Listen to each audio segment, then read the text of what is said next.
What if Rapunzel never discovered she was a princess? What if the fairy tale took a turn and she built a life far removed from royalty? Imagine her trapped in the echoes of her tower, tethered not by captivity, but by uncertainty.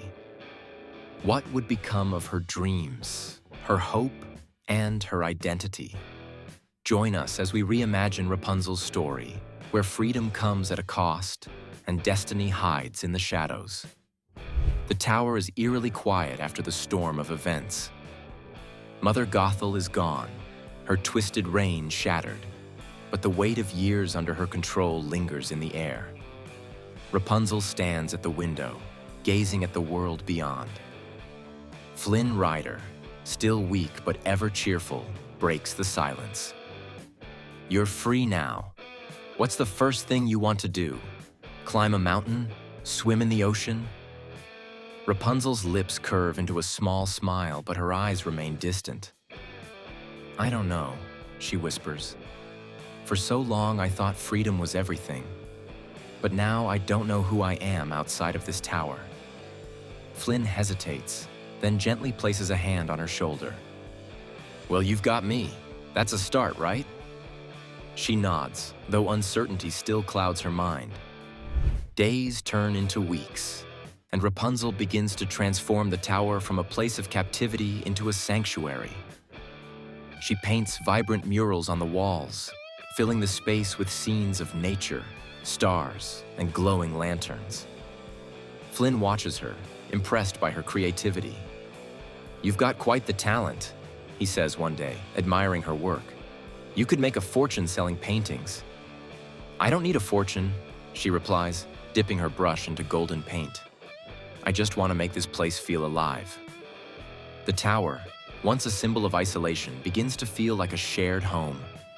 Flynn contributes by gathering supplies and teaching Rapunzel how to navigate the outside world. Together, they create a life that, while unconventional, feels theirs. Flynn takes Rapunzel on small excursions into the nearby forest. She marvels at the towering trees, the rustling leaves, and the endless sky. Each step feels like a revelation, a reminder of what she's missed. Do you ever wonder why you were so drawn to the outside world? Flynn asks during one of their outings. Rapunzel pauses, looking up at the canopy of leaves. It's like something inside me always knew there was more out here. Like I was meant to see it. Flynn chuckles. Well, now you're seeing it. One tree, one rock, one bird at a time. On Rapunzel's first birthday outside the tower, Flynn surprises her by taking her out onto the water to watch the lanterns. As they float into the night sky, Rapunzel's eyes fill with wonder. They're beautiful, she says, her voice barely a whisper. It's like they're calling to you, Flynn remarks, watching her expression closely. Maybe, she replies, though she doesn't fully understand the connection she feels. The lanterns become a yearly tradition for the two, a moment of magic that binds them together. Over time, Flynn teaches Rapunzel the art of survival. They take only what they need, relying on Flynn's charm and cunning to get by. Rapunzel struggles with the moral implications but convinces herself it's for the greater good. We're not hurting anyone, Flynn assures her after a particularly close call. Just think of it as borrowing. Borrowing indefinitely, she mutters, though a small smile tugs at her lips. She's beginning to see the world through his eyes, a mixture of pragmatism and mischief. Their bond deepens as they navigate this life together. But a part of Rapunzel still yearns for something more, something she can't quite name. Rapunzel's paintings become more vivid, more personal. She begins to fill the tower with images of glowing lanterns, the royal castle, and a little girl with golden hair. Flynn notices but doesn't comment, sensing these images come from a place Rapunzel isn't ready to explore. Do you ever think about what could have been? She asks one evening, her gaze fixed on a painting of the castle. Sometimes, Flynn admits. But I think we're doing pretty well with what we've got. Rapunzel nods, though her dreams tell a different story. In them, she sees a family waiting for her, a kingdom calling her name. But she brushes off these visions as mere fantasy. On her 5th birthday outside the tower, Rapunzel eagerly awaits the lanterns, but the sky remains dark. Confusion turns to worry as she scans the horizon. Maybe it's just a delay, Flynn says, though his tone lacks conviction. Rapunzel's heart sinks. The lanterns have been a constant in her life, a beacon of hope. Without them, she feels an unsettling void. "We should find out what's going on," she says, determination replacing her sadness. Flynn agrees, and for the first time, they venture into the heart of the kingdom. The bustling streets, the towering castle. It's overwhelming, but Rapunzel feels a strange familiarity, like she's been here before.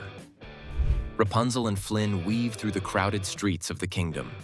Vendors shout, children play, but there's an underlying sorrow in the air.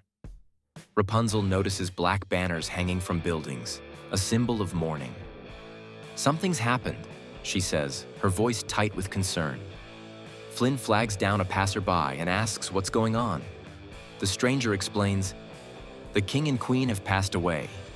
Illness took them both, just months apart." Rapunzel feels a pang of sadness for people she's never met, though she doesn't understand why. "The lanterns?" she asks, almost afraid of the answer. "They stopped after the queen died," the stranger replies. "It was their way of remembering the princess they lost."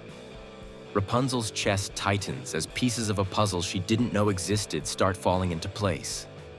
Flynn and Rapunzel make their way to the castle square, where a massive mural depicts the royal family. Rapunzel freezes as she sees the image of the baby princess, a child with golden hair that glows like sunlight. "It can't be," she whispers, her hand instinctively reaching for her own hair. Flynn follows her gaze and notices the crown on the mural. His mind flashes back to the tower, to the very same crown that he had stolen years ago. "Rapunzel," he says carefully, I think this is you." Rapunzel shakes her head, backing away. "It's impossible. I'm nobody." "You're not nobody," Flynn says firmly, "and I think you've always known that." Back at the tower, the two pulled out the old crown, the one that had been sitting on top of a shelf since the day they had freed themselves from the past. The details in the headpiece matched the mural perfectly. How could neither of them see it before? The truth of Rapunzel's past had been with them the whole time, and neither had put the connection together. Rapunzel spends days grappling with the truth. The tower, once her prison, has become her sanctuary. She's built a life here with Flynn, one filled with love and simplicity. But the kingdom needs her. The people have lost their rulers, and she's their rightful heir. "What if I don't belong there?" she asks Flynn one night. "What if I can't be what they need me to be?" "You've survived years locked away," Flynn replies. "You've built a life from nothing. If anyone can do this, it's you." His words comfort her, but the decision still feels impossible. Flynn convinces Rapunzel to visit the castle, if only to see where she came from. They sneak into the grand halls, marveling at the opulence and history. Rapunzel finds herself drawn to the royal chambers, where portraits of the king, queen, and their lost daughter hang on the walls. Standing before the portrait of her younger self, she feels an overwhelming connection. Tears stream down her face as she whispers, "They were looking for me. All this time, they were looking for me." Flynn steps closer. "They were. And now, you have a chance to honor them." Rapunzel returns to the tower one last time, gathering her belongings. She paints a final mural on the wall, a depiction of the kingdom, glowing lanterns, and the family she never knew. "You're really doing this," Flynn says, watching her pack. "You're going to be a princess." "I'm going to be more than that," she replies with newfound determination. I'm going to make them proud. Flynn smiles, though a hint of sadness lingers in his eyes. What about us? You're a part of this too, she says firmly. I'm not leaving you behind. Rapunzel steps into the kingdom as its princess, greeted by a crowd that cheers her arrival. Flynn stands by her side, a reminder of the journey that brought her here. Together, they begin to rebuild the kingdom, blending the lessons of their past with the promise of a brighter future. Sometimes, Rapunzel reflects, the path to finding yourself isn't what you expect. But when you embrace who you are, you can create a life that's truly your own. The scene fades as lanterns fill the night sky once more, a symbol of hope and renewal. What do you think of this twist on Rapunzel's story? Let us know in the comments below. Don't forget to like, subscribe, and hit the notification bell so you never miss another fairy tale reimagined here on Fairy Tale HQ. Thanks for watching.